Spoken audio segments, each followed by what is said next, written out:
بسم اللہ الرحمن الرحیم۔ میری ماں فالج کی مریضہ تھی۔ میری بیوی دن رات اس کی خدمت کرتی۔ ہر کوئی میری بیوی کی تعریف کرتا اور کرتا بھی کیوں نہ، وہ تھی ہی تعریف کے قابل۔ میری بیوی 5 وقت کی نمازی اور دیندار عورت تھی۔ اس نے میری زندگی کو جنت بنا دیا تھا۔ وہ میری ماں کی خدمت اپنی سگی ماں سے بھی بڑھ کر کرتی تھی۔ مجھے اپنی بیوی سے کوئی شکایت نہیں تھی، مگر پچھلے کچھ دنوں سے کچھ عجیب ہو رہا تھا۔ میں جب بھی ماں کی طبیعت کا پوچھنے ان کے کمرے میں جاتا، کچھ دیر ان کی ٹانگیں دباتا، اور جب میں واپس اپنے کمرے میں آنے لگتا تو میری ماں ایک پرچی کی طرف اشارہ کرتی۔ اصل میں وہ پرچی ہماری ہمسائی آنٹی معصومہ لکھ کر دے جایا کرتی تھی۔ آنٹی معصومہ میری ماں کی طبیعت روز پوچھنے آیا کرتی تھی۔ میری ماں کو مجھ سے جب بھی کوئی چیز منگوانی ہوتی تو اسی طرح آنٹی معصومہ سے ایک پرچی لکھوا کر مجھے دے دیا کرتی تھی، مگر جب سے میری بیوی آئی تھی یہ پرچی والا قصہ ہی ختم ہو گیا تھا، کیونکہ میری بیوی ان کا خیال ہی اتنا رکھتی تھی کہ انہیں کسی بھی چیز کی کمی نہ ہونے دیتی تھی۔ آج جب ماں نے پرچی کی طرف اشارہ کیا تو میں پرچی اٹھا کر کمرے سے باہر نکل آیا، مگر جیسے ہی میں نے پرچی کھولی اس پر جو لکھا تھا اس نے میرے قدموں تلے سے زمین ہی نکال دی تھی۔ اس پر لکھا تھا کہ تمہاری بیوی بہت اچھی ہے، میری بہت خدمت کرتی ہے، شاید میری سگی بیٹی بھی اتنا خیال نہ رکھتی جتنی تمہاری بیوی رکھتی ہے، مگر میں چاہتی ہوں کہ تم اسے طلاق دے دو۔ آج پرچی پڑھ کر میرا جسم ایک بار تو کانپ سا گیا تھا۔ آخر میں اپنی بیوی کو کیوں اور کس وجہ سے طلاق دے دوں؟ خیر میں نے ماں کی اس بات پر اتنی زیادہ توجہ نہ دی اور چپ ہو گیا، مگر اب تو یہ سلسلہ روز ہی چل پڑا تھا۔ آج بھی میں اپنی ماں کے کمرے میں کھڑا تھا اور میرا سر بری طرح سے چکرا رہا تھا، کیونکہ آج انہوں نے مجھے پرچی دینے کی بجائے یہ بات اشاروں سے سمجھا دی تھی۔ یہ کیسے ممکن تھا کہ میں اتنی بڑی زیادتی اپنی محبوب بیوی کے ساتھ کرنے کے بارے میں سوچ بھی نہیں سکتا تھا؟ جس بات کا اشارہ میری ماں نے کیا تھا میں بالکل بے یقین سا ہو گیا تھا، پھٹی پھٹی آنکھوں سے ان کو دیکھنے لگا تھا۔ مجھے اپنی ماں کی بات پر افسوس بھی ہونے لگا تھا۔ راحیلہ کتنا خیال رکھتی تھی ان کا، پھر وہ کیسے مجھ سے ایسی بات کہہ سکتی تھی؟ میں روز کھانا کھانے کے بعد اپنی والدہ کے پاس کچھ وقت گزارا کرتا تھا، وہ منہ سے بات بھی نہیں کر سکتی تھی۔ آج جب میں ان کے پیر دبانے لگا تو کچھ ایسا کیا کہ میں سوچ بھی نہیں سکتا تھا۔ فالج کی وجہ سے ان کے دائیں طرف کا بازو اور ٹانگ کام کرنا چھوڑ گئے تھے، وہ چل پھر بھی نہیں سکتی تھی۔ میں روز ہی پاؤں دباتا تھا اور اس بات کا احساس مجھے میری بیوی راحیلہ نے دلایا تھا۔ والدہ کی خدمت کی اہمیت بھی اسی نے مجھے بتائی تھی، وہ بھی میری والدہ کی بہت خدمت کرتی تھی۔ لیکن آج جیسے ہی میں نے اپنی والدہ کے پاؤں دبانے چاہے انہوں نے اپنے پاؤں پیچھے کر لیے، جس کا مطلب یہ تھا وہ مجھ سے کسی بات پر بہت خفا تھی۔ مجھے حیرت سی ہوئی، جو میں نے اپنی امی کے چہرے کی طرف دیکھا تو مجھے کچھ خفا خفا سی لگ رہی تھی۔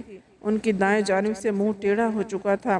نہ جانے ایسی کیا بات ہوئی تھی کہ میری والدہ کی آنکھوں سے آنسو جاری تھے، وہ اپنا رونا ضبط کرنے کی کوشش کر رہی تھی، ان کے ہونٹ بری طرح سے کپکپا رہے تھے، آنکھوں سے آنسو بھی بہہ رہے تھے۔ میں ان کی ایسی حالت دیکھ کر پریشان سا ہو گیا تھا۔ میں امی کے پاؤں کی جانب بیٹھا تھا، وہاں سے اٹھ کر میں اپنی والدہ کے پاس جا کر بیٹھ گیا۔ میں نے ان کی آنکھوں سے آنسو پوچھے۔ پہلا خیال تو مجھے اسی روز والی پرچی کا آیا، کیونکہ میں نے ان کی اس بات کا کوئی جواب نہیں دیا تھا۔ پھر سوچا شاید وہ آپا سے اداس ہو گئی ہیں۔ میری بہن بیرون ملک میں اپنے شوہر بچوں کے ساتھ رہ رہی تھی۔ میں نے پوچھا امی آپ سے بات کرا دوں؟ میری بات سن کر انہوں نے مجھے گھور کر دیکھا اور ہلکا سا نفی میں سر ہلا دیا۔ مجھے لگا شاید راحیلہ سے ان کی خدمت میں کچھ کمی سی ہو گئی۔ میں نے اپنی بیوی راحیلہ سے کچھ کہا تو میری والدہ راحیلہ کا نام سن کر غصہ کرنے لگی، ان کے آنسو روانی سے بہنے لگے تھے۔ پھر انہوں نے اپنے کانپتے ہاتھوں سے مجھے اشارے سے کہا کہ میں راحیلہ کو طلاق دے دوں۔ یہ دیکھ کر تو میں دنگ سے رہ گیا تھا۔ میری والدہ ایسی نہ تھی کہ ذرا ذرا سی بات پر مجھے ایسا سختی سے اشارہ کرتی۔ میری ماں بہت صابر قسم کی عورت تھی، صبر سے اپنے بستر پر لیٹی رہتی تھی، لیکن یہ بات بھی میں نہیں مان سکتا تھا کہ میری بیوی راحیلہ بری ہے۔ اسے بھی بہت اچھے طریقے سے جانتا تھا۔ پورے محلے میں خواتین ان کی تعریف کرتے نہیں تھکتی تھی۔ یہ احساس بھی کتنا مسرور کن ہوتا ہے کہ ہماری زندگی کی ہم سفر ایک نیک اور دیندار ہے۔ یہ ان دنوں کی بات ہے جب میری شادی راحیلہ سے طے ہوئی تو میں بہت پریشانی میں مبتلا تھا، نہ جانے وہ کیسی ہوگی، کیونکہ مجھے میری بہن نے بتایا تھا کہ راحیلہ صوم و صلات کی پابند ہے، بہت زیادہ نیک ہے۔ یہ سن کر میرا دل کچھ بجھ سا گیا تھا۔ اب یہ بات بھی نہیں تھی کہ مجھے ایک فیشنیبل لڑکی پسند تھی، مجھے ایک عام سی گھریلو لڑکی اپنے ہمسفر کے طور پر چاہیے تھی، ایک عام سی گھریلو لڑکی جو میری بیمار والدہ کو سنبھالتی اور میرے گھر کو بھی لے کر چل سکتی۔ اور ایسی دیندار قسم کی لڑکیاں خواہ مخواہ میں اپنے ہمسفر پر اپنی دینداری کا روب ڈالتی نظر آتی ہیں۔ میں نے آپا سے پہلے تو انکار کر دیا۔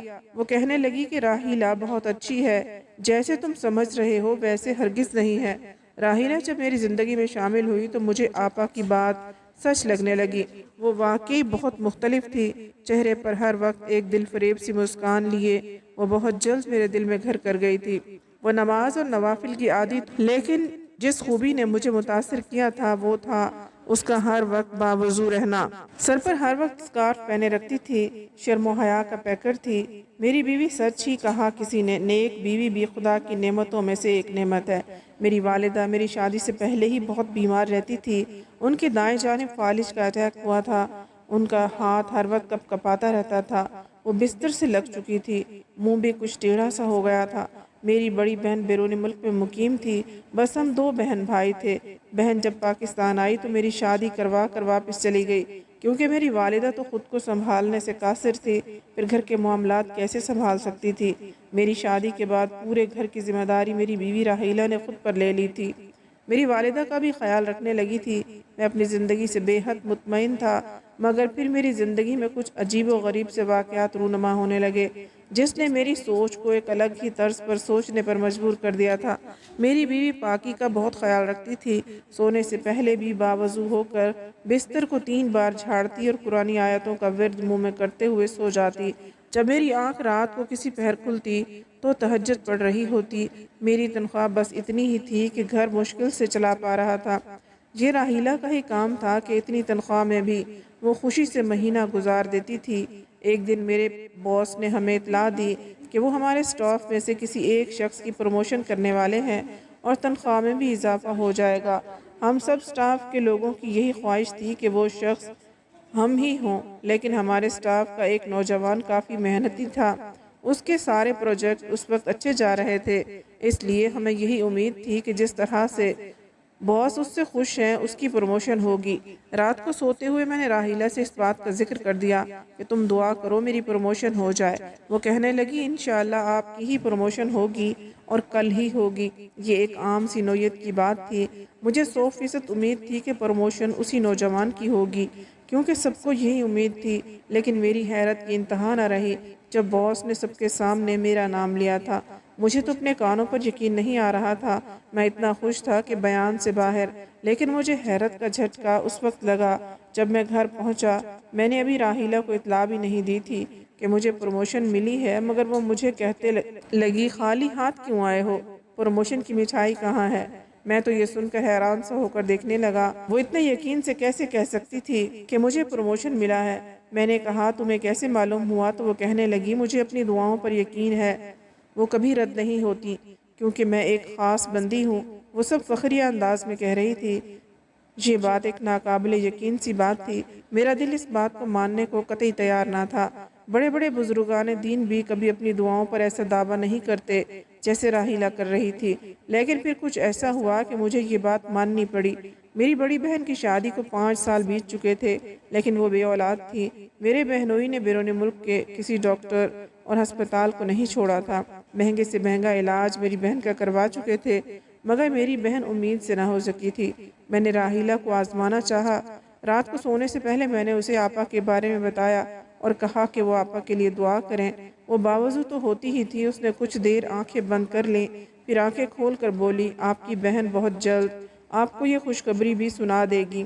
راحیلہ جس دعوے اور یقین سے کہہ رہی تھی، میں نے اس کی بات کو زیادہ اہمیت نہیں دی، کیونکہ ڈاکٹرز کا کہنا تھا کہ میری بہن بے اولاد ہی رہے گی۔ حیرت ایک چھوٹا سا لفظ ہے، میں اپنی اسی کیفیت کو الفاظ میں نہیں بیان کر پا رہا تھا۔ جب چند دن بعد ہی آپا کا فون آیا، وہ بہت خوش تھی، کہنے لگی کہ تم ماموں بننے والے ہو۔ مجھے اس خبر پر اتنی خوشی نہیں ہوئی تھی جتنی حیرت ہوئی تھی۔ یہ کیسے ممکن ہو سکتا تھا کہ ڈاکٹر بھی نا امید ہو چکے تھے، پھر راحیلہ دعا کرے اور فوراً سے قبول ہو جائے؟ کیا وہ واقعی اتنی ہی نیک تھی؟ میری نظروں میں راحیلہ کے لیے شک سا آنے لگا تھا، لیکن نہ جانے کیوں میرے دل میں اب بھی شک تھا۔ اسی طرح میری اور بھی ایک دو دعائیں جو میں نے راحیلہ سے مانگنے کے لیے کہی تھی وہ بھی فوراً سے قبول ہو گئی تھی۔ مجھے اب راحیلہ کی دعاؤں پر یقین سا ہونے لگا تھا۔ ایک بار راحیلہ نے مجھ سے کہا کہ وہ چاہتی ہے کہ وہ اپنی عبادات اور دعاؤں میں لوگوں کا بھی بھلا کرے۔ یہ بات تو بہت اچھی تھی، میں بھلا اس بات سے کیسے انکار کر سکتا تھا؟ پھر تو میری بیوی کی نیکی اور دینداری کے چرچے پورے محلے میں ہونے لگے۔ سب کہنے لگے کہ میری بیوی اللہ کی بہت نیک بندی ہے، جس کے لیے بھی دعا کے لیے ہاتھ اٹھاتی ہے اس کے حق میں فوراً سے دعا قبول ہو جاتی ہے۔ میں بھی خوش تھا کہ میری بیوی اتنی نیکوکار ہے۔ پہل تو میری ماں بھی یہ سن کر خوشی کا اظہار کرتی تھی، لیکن پچھلے چند دنوں سے وہ چپ سی تھی، ٹھیک سے کھانا بھی نہیں کھا رہی تھی۔ حالانکہ راحیلہ روز اس کے لیے گوشت کی یخنی بناتی تھی، انہیں خود اپنے ہاتھوں سے کھلاتی تھی، لیکن آج تو انہوں نے راحیلہ کے ہاتھ سے یخنی بھی نہیں پی تھی۔ میں نے ہی زبردستی اپنی والدہ کو یخنی پلائی تھی۔ جب میں نے امی کا یہ رویہ دیکھا تو راحیلہ سے پوچھا تھا کہ کیا کوئی بات ہوئی ہے، لیکن اسے خود بھی کچھ خبر نہ تھی۔ آپ کو وہم سا ہو گیا ہے، امی تو مجھ سے ناراض ہو ہی نہیں سکتی، اتنا پیار کرتی ہیں وہ مجھ سے۔ راحیلہ نے یوں محبت سے کہا کہ میں چپ ہو گیا۔ وہ تو میری والدہ کے لیے سوچ بھی نہیں سکتی کہ وہ اس سے ناراض ہوں گی۔ پھر میں نے سوچا کہ امی شاید اپنی بیماری اور لاچاری سے تنگ آ چکی ہیں، لیکن پہلے وہ پرچیاں اور آج جو اشارہ امی نے مجھے کیا تھا، میرا سر چکرا کر رہ گیا تھا۔ میں نے امی سے کہا راحیلہ آپ کا اتنا خیال رکھتی ہیں؟ میری بات پر امی نے نفی میں سر ہلا دیا، جس کا مطلب یہ تھا کہ وہ بہت خیال رکھتی ہیں۔ میرے دھڑکتے دل میں پھر سے بے چینی لاحق ہوئی تھی کہ جب وہ میری والدہ کا خیال بھی رکھتی ہے تو پھر وہ مجھ سے یہ کیوں کہہ رہی ہیں کہ میں اسے چھوڑ دوں۔ اس کے بعد جو اشارہ میری والدہ نے مجھے بتایا، میرے پیروں تلے سے زمین نکل گئی، میں گمسم سا ہو کر رہ گیا تھا۔ پھر میں ان کو کوئی جواب دیے بغیر ہی اپنے کمرے میں آ گیا تھا۔ راحیلہ وضو کر کے آئی تھی، وہ بیڈ پر لیٹ کر اپنی صورتیں پڑھنے لگی۔ میں اس کے چہرے کی طرف بہت غور سے دیکھ رہا تھا، کچھ بھی تو ایسا نہ تھا جو میری والدہ نے بتایا تھا۔ میں راحیلہ سے کیا سوال کرتا جس کا کردار بھی بے داغ تھا، جو حد درجہ معصوم تھی؟ مجھے یاد آنے لگا تھا کہ وہ نماز کے لیے کتنی فکر مند رہتی تھی۔ جیسے ہی اذان ہوتی وہ سب کام چھوڑ کر مصلی بچھائے نماز شروع کر دیتی تھی۔ اس کی نماز کے لیے فکر مندی، اس کی اللہ سے محبت کوئی ڈھکی چھپی بات تو ہرگز نہ تھی۔ لوگ اس کی تعریف کرتے نہ تھکتے تھے۔ شاید میری والدہ کو کوئی غلط فہمی ہوئی ہوگی، شاید ان دنوں میری والدہ کسی غلط فہمی کا شکار ہوئی تھی۔ اپنی بیوی کی شرافت پر میں شک نہیں کر سکتا تھا۔ پھر میری ماں ہر وقت کمرے میں لیٹی رہتی تھی، انہیں کیا پتا کہ میری بیوی کیسی ہے۔ میں جب اگلے روز امی کے پاس گیا، امی اب بھی مجھ سے ناراض تھی۔ آج بھی میری ماں مجھ سے ویسے ہی اشارہ کر رہی تھی کہ میں راحیلہ کو طلاق دے دوں، وہ اچھی نہیں ہے۔ میں سوچ میں پڑ گیا کہ امی کو بھلا کیا ہو گیا ہے، میری بیوی سے کس بات کا بدلہ لینا چاہتی ہیں، وہ اتنا ان کا خیال رکھتی ہے۔ پھر میرے اندر کہیں یہ خوف بھی تھا کہ جب راحیلہ کی دعائیں کبھی رد نہیں ہوتی تو بد دعا کیسے رد ہوگی؟ اگر اس نے کسی کو بد دعا دے دی تو اس کی بد دعا سے کون بچ سکتا ہے؟ ایک بار اس نے مجھے بتایا تھا کہ اس کی کلاس فیلو نے اس کو دھکا دیا تھا۔ راحیلہ نے اسے منہ سے تو کچھ نہ کہا، لیکن اسے بد دعا دے دی۔ اگلے دن اس لڑکی کی ٹانگ ٹوٹ گئی تھی۔ وہ یہ بھی بتاتی تھی کہ وہ جو کچھ مانگے اسے مل جاتا ہے، کبھی ایسا نہیں ہوا کہ اس نے کچھ مانگا ہو اور اسے نہ ملا ہو۔ جب میں اس کی یہ باتیں سوچتا تو میرا دل گھبرا جاتا۔ میری ماں تو پہلے ہی بیمار تھی، اگر میں نے امی کی بات مان کر راحیلہ کو کچھ بھی کہہ دیا تو نہ جانے کون سی آفت مجھ پر ٹوٹ پڑے گی، اس لیے میں نے امی کی باتوں پر کان دھرنے چھوڑ دیے۔ سچ تو یہ بھی تھا کہ مجھے اپنی بیوی سے حد درجہ محبت تھی، پھر وہ نیک تھی، اس کی دعاؤں کے اثر کو میں نے اپنی آنکھوں سے قبول ہوتے دیکھا تھا، اور اس کی بد دعا سے بھی میرا دل خوف کھاتا تھا۔ ایک فطری سی بات ہے، ایسے انسان کی بد دعا سے کون نہیں ڈرے گا۔ میرا رویہ تو راحیلہ کے ساتھ بہت زیادہ اچھا اور پیار محبت والا تھا۔ ہماری شادی کو 1 سال ہونے والا تھا۔ 1 سال میں اس نے مجھے شکایت کا موقع بھی نہیں دیا تھا۔ وہ میری ہر ضرورت کا خیال رکھتی تھی۔ وہ عام بیویوں کی طرح ساس بہو کی برائیاں کر کے مجھے میری ماں اور بہن کے خلاف نہیں کرتی تھی۔ کبھی میرے منہ سے کوئی بات نکل بھی جاتی تو کہتی کہ غیبت چغلی ہے، کیوں خود کو گنہگار کرتے ہو؟ ایسی بہو پا کر تو میری والدہ کو خدا کا شکر ادا کرنا چاہیے تھا، لیکن وہ مجھ سے یہ کہہ رہی تھی کہ میں ایسی نیک بیوی کو چھوڑ دوں جو آج تک مجھ سے لڑی جھگڑی ہی نہیں تھی۔ میرے سامنے وہ کئی بار میری والدہ کے پاؤں کی مالش کرتی تھی۔ میری والدہ کا فالج کی وجہ سے منہ ٹیڑھا ہو چکا تھا، ان کے منہ سے ہر وقت رال بہتی رہتی تھی۔ راحیلہ یہ دیکھ کر رومال سے ان کا منہ صاف کرتی تھی۔ سوپ پلاتے ہوئے بھی آدھا سوپ ان کے منہ سے باہر آ جاتا تھا، تب بھی راحیلہ بغیر منہ چڑھائے ان کا منہ صاف کرتی۔ میری ماں کو اور کیا چاہیے تھا؟ اس بات کو جب میں نے نظر انداز کیا، تب سے میری والدہ نے مجھ سے صحیح طرح سے بات چیت کرنا بند کر دی تھی۔ مجھے دیکھ کر وہ اپنا رخ بدل لیتی تھی، روز ایک ہی اشارہ کرتی، پھر اپنی بیوی کو طلاق دے دو۔ میں آفس میں الجھا سا رہنے لگا تھا، ایک طرف ماں تھی، دوسری طرف بیوی۔ اس بار تو امی نے مجھے یہ اشارہ کیا تھا کہ اگر میں نے راحیلہ کو طلاق نہ دی تو وہ مجھے کبھی بھی معاف نہیں کریں گی۔ اگر میں والدہ کی بات مان لیتا تو میرا ہنستا بستا گھر اجڑ جاتا، اور پھر راحیلہ کا تو کوئی قصور بھی نہ تھا۔ میں ایک ذہنی انتشار کا شکار ہو چکا تھا۔ آفس میں میرے سر میں درد ہونے لگا تھا۔ آج جلدی چھٹی لے کر گھر واپس آ گیا۔ اس وقت عورتوں کا آنا جانا لگا رہتا تھا، اس لیے دروازہ کھلا ہوا تھا۔ میں اندر داخل ہوا تو لاؤنج میں کوئی بھی عورت نظر نہ آئی۔ مجھے لگا کہ شاید وہ جا چکی ہوں گی۔ میں تھکا ہوا تھا، میرے سر میں بھی درد تھا، اس لیے میں اپنے کمرے کی جانب بڑھ گیا۔ کمرے کا دروازہ بند تھا۔ اس سے پہلے کہ میں دروازے پر دستک دیتا، اندر جن باتوں کی آواز میرے کانوں سے ٹکرائی تھی، میرے پیروں تلے سے زمین ہی نکل گئی تھی۔ میں نے کھڑکی ذرا سی کھولی تو سامنے کا منظر دیکھ کر میرے ہوش اڑ گئے تھے۔ کچھ پل تو مجھے اپنی آنکھوں پر یقین نہیں آیا تھا اور نہ کانوں پر۔ مجھے لگا کہ شاید میں کسی بھیانک خواب کو دیکھ رہا ہوں۔ یہ سچ نہیں ہو سکتا، یہ جھوٹ ہے۔ میں آنکھوں سے دیکھ کر بھی انکاری تھا اور کانوں سے سن کر بھی میرا دل نہیں مان رہا تھا۔ میری بیوی راحیلہ ایسی نہیں ہو سکتی۔ کتنا بڑا جھوٹ، اتنا بڑا دھوکہ۔ میری حالت ایسی تھی کہ شاید میں پاگل ہی ہو جاؤں گا۔